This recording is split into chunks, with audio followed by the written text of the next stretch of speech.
Moving on to item 5A, here presentation on the city's World Heritage status. Mr. Madrigal. Yes, sir. Mr. Chair, with us this evening, we have some representative from the city's World Heritage side that'd like to kind of give our board update of some upcoming events and probabilities in that area. So at this time, we can have our guest come up to the podium and share with our board. Again, during the break, she came by and handed each one of us the information they're going to share with us about the status and of some upcoming events and meetings as the city works with the World Heritage sites for what the makeup's going to look like in this area in the years to come. Again, thank you for being here, and if you can start with your presentation.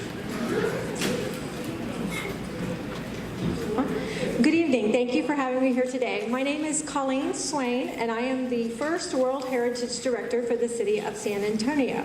I grew up here in San Antonio. I grew up on the south side, actually, on Stonewall. My father graduated from Harlandale High School. So anyway, I have deep roots on the south side. Where did you graduate from? I graduated from Incarnate Word, but I went to St. Leo's, and St. Lawrence, and St. Leo's. So, and my mother went to graduate from DSA. So, but anyway, I'm happy to be here today. And so this job for me is it's a tremendous honor, but yet I feel a tremendous sense of responsibility, having grown up in the South Side and still being on the South Side, and having ties to the community. So. See if I can do this. So World Heritage designation. We received the designation last year, July 5th, and it is for 5 different sites: the Alamo, which is Mission San Antonio de Valero, Mission Concepcion, Mission San Jose, Mission San Juan, and Mission Espada. Those all make up the World Heritage site. The Alamo, of course, is owned by the state, and the rest are owned by the National Park Service, and I'm responsible for the buffer area. We did an economic impact in 2013, and we said that if we got this World Heritage designation, this would be the potential economic impact to the city of San Antonio. These are all our partners. It took 9 years to get this designation, and we continue to work with all these partners to implement this work plan that I'm going to brief you about this evening. This is the World Heritage Buffer Area. Like I said, the state owns the Alamo, the National Park Service owns the park sites, and then I'm responsible for 5,755 acres, of which 883 acres are parks. And this boundary was made up of all the overlays and historic districts, so we didn't make it up, but we had to submit this as part of the designation. Lots of public input. This buffer area actually covers 3 districts. Council District 1, that's Roberto Carlos Trevino. Council District 5, which is Councilwoman Gonzalez. And then Councilwoman Villabran has most of the area within this district. And since the beginning, she has been very, very instrumental in making sure that we go out to the public, we talk to them about World Heritage, tell them why it's important, and ask questions about what they want to see in the area. And so I'll have to give quarterly updates to council, and I am going out to stakeholders and neighborhood associations to talk about World Heritage. One of the things that made us a World Heritage Site was our history and the fact that people have lived in these 4 of the missions have been active parishes. And so it's the meshing of cultures that makes us a World Heritage Site. And so we are collecting stories. So if anyone has stories about World Heritage, pictures, anything, please come up to me, and we'll have someone that'll even go to your house and scan in your pictures and collect your stories. These are a very important part of our history and our culture and what makes us unique. There's a program that our Office of Historic Preservation is doing where it's an app, and they're looking at potential buildings to see, to catalog them so that if there's a story or there's some history there that in the future we can protect that building or we can assist someone with developing that building.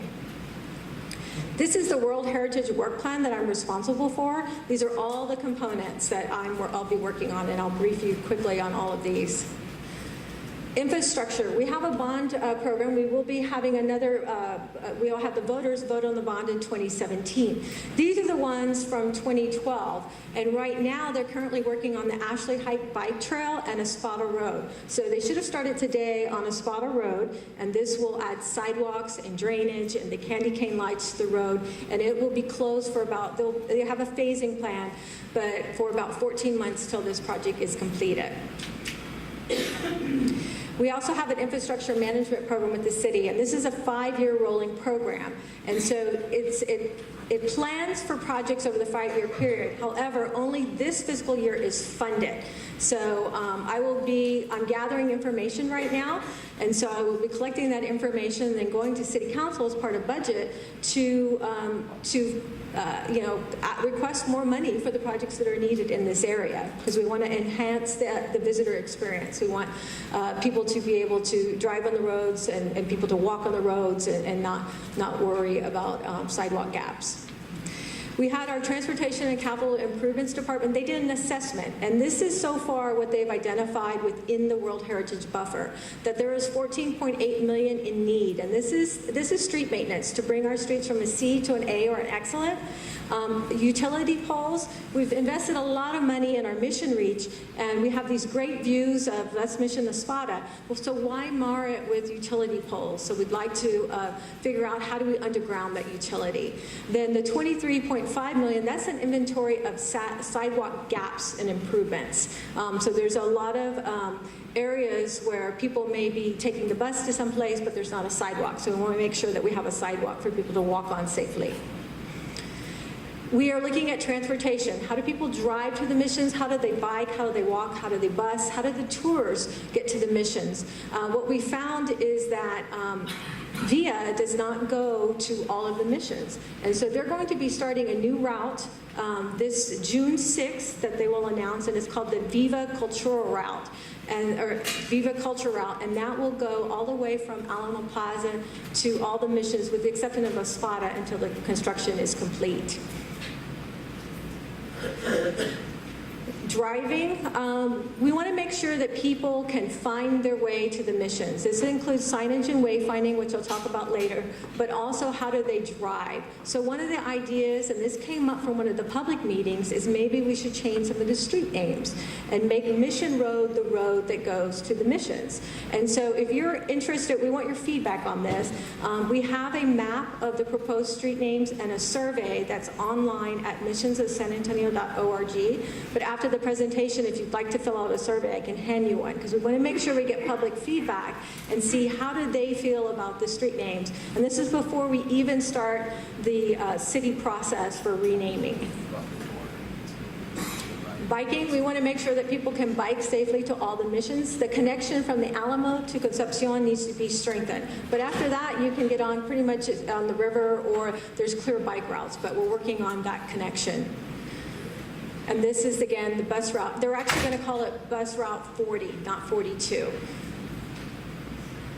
Beautification. We want to work, we're doing an assessment right now to identify opportunities for landscaping. Lighting, the candy cane lights, those designate that you're on the mission trail. So we want to make sure those lights are taken care of. They've been installed, but some of them need painting. Maybe they could be converted to LED to save some money on electricity. We put up banners that say World Heritage. We want to decorate it, or not decorate it, but beautify it so that people know that they're on the right route to the missions. We're also looking at public art opportunities. Are there buildings where we can put murals? Are there areas under bridges? And we want to make sure that those artists are local artists, and that part of the art that they're putting up is telling the story of all of us here in San Antonio, and especially of the missions and our culture. Graffiti, we're working with our code enforcement. We have graffiti, a team that goes out, they identify graffiti, they clean it up. And so if you need to know more information about that, we have volunteer days. We could get a group to volunteer. Working with code enforcement to make sure that if there's vacant lots, that they're mowed, that any code violations are taken care of. And then stray and roaming dog population. I've heard from people that a lot of people drop their dogs off here, and so there's a need to pick up those dogs. That's what I've heard, especially on the mission, on the southern part, like with San Juan or Espada. Usually it was at the tracks. I guess they decided to come to the mission. But to be honest, the graffiti abatement, we're always over here by Park Consumpcion, and I would have to give credits to people in this area. I've ridden the bikes kind of back and forth in that area, and I haven't seen any really graffiti. Okay. And any of the rocks or even the little resting bench areas and the certain little centers here and there. So It may be more along, and I have a map with where they've identified graffiti along Roosevelt or maybe Presa or some of those areas, but I have a map that has those, that has where they found graffiti. We have a vacant building ordinance that was passed last year, and this ordinance, what it says is that if you are in the central business district or a historic district or within half mile of a Air Force base and you have a vacant building, it's 100% vacant, you have to register it. And so we are in the Mission Historic District, and there's 41 identified vacant buildings. And so they have to register and come up to a certain standard of care. And again, beautification, we have programs because if homeowners need assistance, this is a program through our Office of Historic Preservation, and what they do is they get architectural students to come out and they will assist with rehabbing a historic home. So this already started? They did 2 in May, and they're accepting applications right now. They'd like to do 20 of them in the fall. So any historic house that's within the area of the World Heritage Sites can qualify for this grant? Yes. Okay, thank you. Yes, and so if you'd like to, you just send me an email. I have my email address at the end of this, and so there are applications for that. They also have a rehabber club, and they just did a house on Kelly Road 2 weekends ago. This is wayfinding and signage. What we found is we have a lot of signs within the area, but for a lot of different entities, and so we want to make them consistent. So I have to work with all the entities to make sure that the signs match up and that we have a logo that everyone can easily identify, and they know that when they see that logo, they are on the World Heritage Trail. And these are some of the recommendations that are from the beautification plan so far. But I'm collecting information right now and trying to get cost estimates for all of the categories. Small business development is a component. We're working with UTSA on a study. They are looking at San Jose, about a half mile to a radius around San Jose, and then San Juan Mission. And what they're going to do is they're going to inventory the businesses in those areas, and then they're going to do a visitor survey to see what sorts of businesses are needed to enhance the visitor experience. And so then we'll make recommendations on what do we do to encourage those type of businesses. I am reaching out to legacy businesses. Anichas has been here for quite some time. So making sure that people who have been in business for a long time, that they stay in business and that they have the tools that they need to be successful with the increase in visitation. So if you have somebody you think I should talk to, I'd be more than happy to talk to them to see how we can assist. So is there grants or financial support for those businesses? Not yet, but we're working on that. Because I already have one in mind. Okay. Well, let me know. And so this is the assessment map. And then marketing, just real quickly, our CVB, our Convention and Visitors Bureau, from the day we were, even before we were nominated, we got the designation for World Heritage status, they were ready to go. And they put the World Heritage logo and market the San Antonio missions with every publication that they put out. They've done international pitches, and so far we've had 1,400 mentions of San Antonio World Heritage in 11 countries, and if we had to buy this sort of advertising, it would cost $12.8 million. So we anticipate that this will bring lots of visitors to the area, and we want the visitors to stay in the area and to spend their money in the area.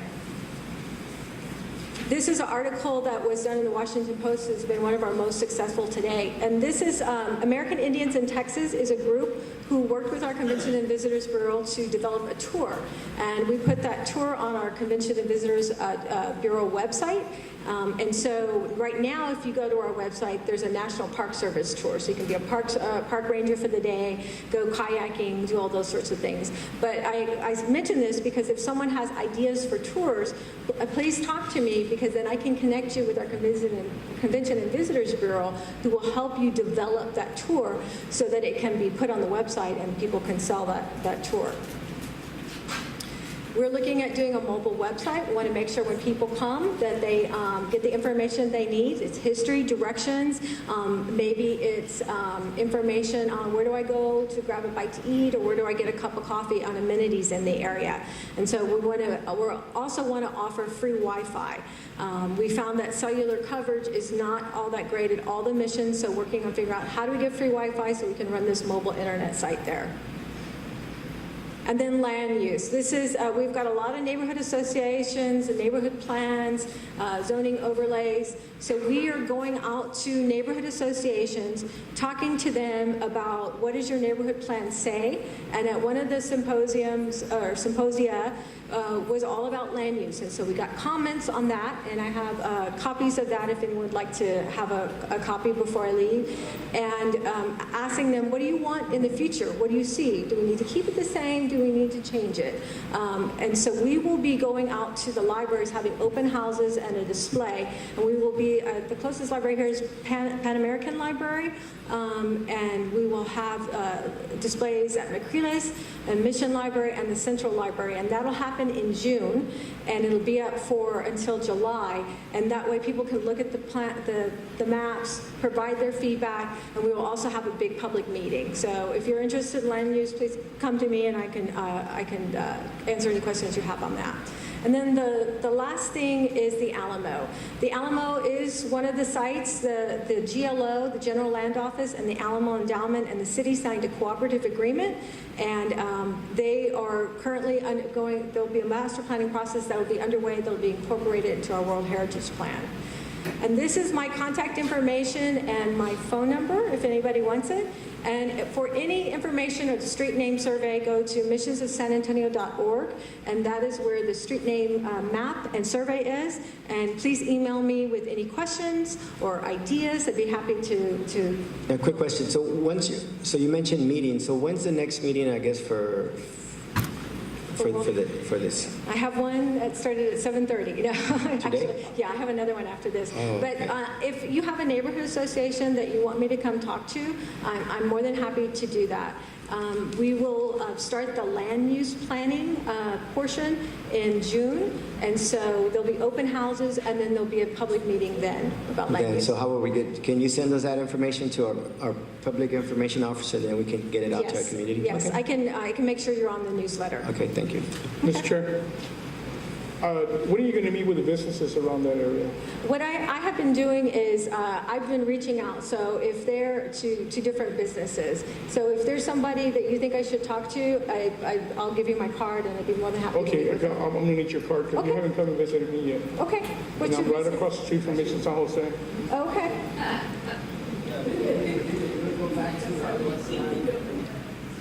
Which one?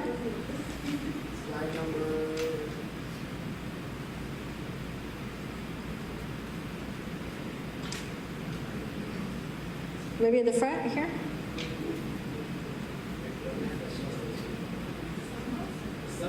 Oh, the sun glow. I'm right next to the Pizza Hut. Okay. See, everybody sees the Pizza Hut, but they don't see me. Yeah, that's me. Okay. Okay, but right behind that shell, you didn't cover that building. It's been vacant for about 15 years. Okay. Right behind it, it used to be a big warehouse. Okay. And I mean, we got so much activity there that it's unbelievable, only in the night. Okay. Well, good. So I'm wondering how come you didn't have that picture on there of that? We take certain. So, well, I was wondering because that's the cutoff to go to Mission San Jose. So I don't know if after that shell, that's where you ended the line ends, because the building is right to, as you face it, it'll be on your left-hand side. Okay. I'm happy to talk to you about But yeah, I'm the seafood place. it. Okay. All right. Any further questions, This guys? is not too far. Mr. Moreno? Yes, ma'am.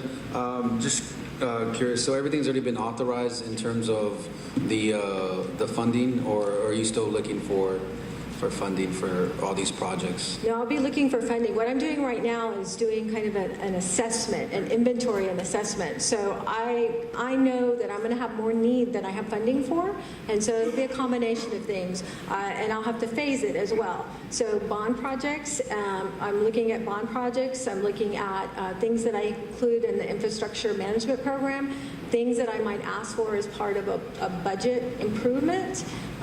So we're still identifying how much is everything going to In cost. conjunction with anything with SA 2020 or anything like that? With the planning, Yeah, with the whole planning and the Yes, whole, we're all- is it all kind of within one umbrella, I guess, maybe? Or we've met with Bridget and her team, and so we're incorporated in all of that. So they're aware. Okay. Thank you so much, Ms. Swain. Appreciate you coming out and presenting this for us. Thank you. Thank you.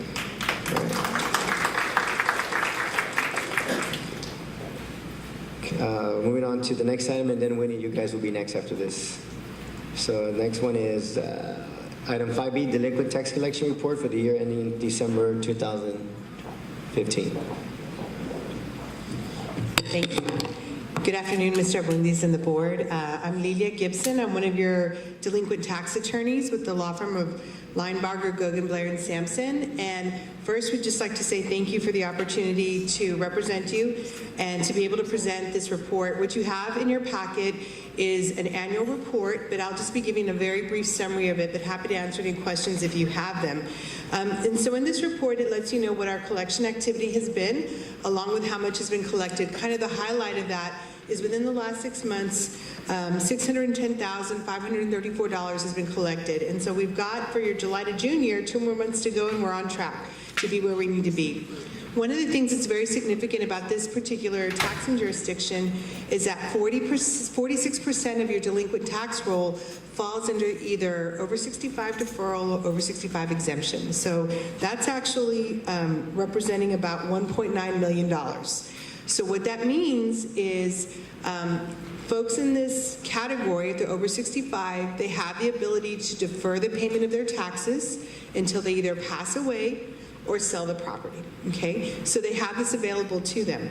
There is also the opportunity to continue to pay the taxes under very generous payment plans. Mr. Oresti's office, the tax assessor collector, is the only tax office in the state that has a 10-month payment plan where people who have the ability to pay can still pay over 10 months and have a great savings. The reason that's important is because some people will turn 65, get the deferral, and then live to be 85 or 90 years old, and then guess what? When they pass away, they've stuck it to their heirs, right? So then all of a sudden, if the heirs were not aware that all of these taxes are being deferred, then when it's up to them, they may not have a plan in place to take care of it. So there's a lot of education programs available for that. We also let you know that out of, in your portfolio, a lot of anything that is eligible right now to be sued, 435 accounts are in litigation for $979,000. And we are currently researching, but there are also 387 accounts that are in payment plan, meaning they're not in litigation. There's still the opportunity, especially in your 2015s, if you need to go visit the tax office to get on the payment plan, you actually will not get the collection penalty fee, which is something that's handed over to us in July. Even though the account is delinquent and we monitor them, they will not get the collection penalty as long as they are in compliance with that payment plan. So anyway, the total that's out there is $4.5 million in your delinquent roll, but like I said, half of that falls into the over 65 deferral and is not collectible at this time for that reason. I'd be happy to answer any questions if you have them. And you guys also presented the full report at the Finance Committee. That's correct. We had a very lengthy discussion at the Finance Committee, and I answered a lot of questions. And one of the other projects that we will be doing is, we've done this in the past, but we are going to be on a set schedule that quarterly, whatever community event the district has going on, we will have a booth or a table at it, so we're available to answer questions the taxpayers may have. And so we'll be working with your public relations office in order to establish a schedule for that. Including the summer, we're available, so we're looking forward to that. Any questions for Ms. Gibson? If not, Yeah, we know where to find it, Esther. We know where to find you, Estes. Yes, sir. All right, thank you so much, Ms. Thank you so Appreciate much. your Thank time. you for your time. So at this time, we're going to go to closed session just for one item, for item 8. So can we make a motion we can move up item 8C? C, 8C. Do I have a motion to Move move to go into that? closed session, sir, to discuss item 8C. We have a motion? Second. Second. All those in favor? Okay, so we're going to move into attorney consultation regarding cause number 2012 CI 14254, Harlem Independent School District versus Train America in the 73rd Judicial District Court of Bexar County, Texas, TGC Section 551.07. And the time is 7:53. Thank you.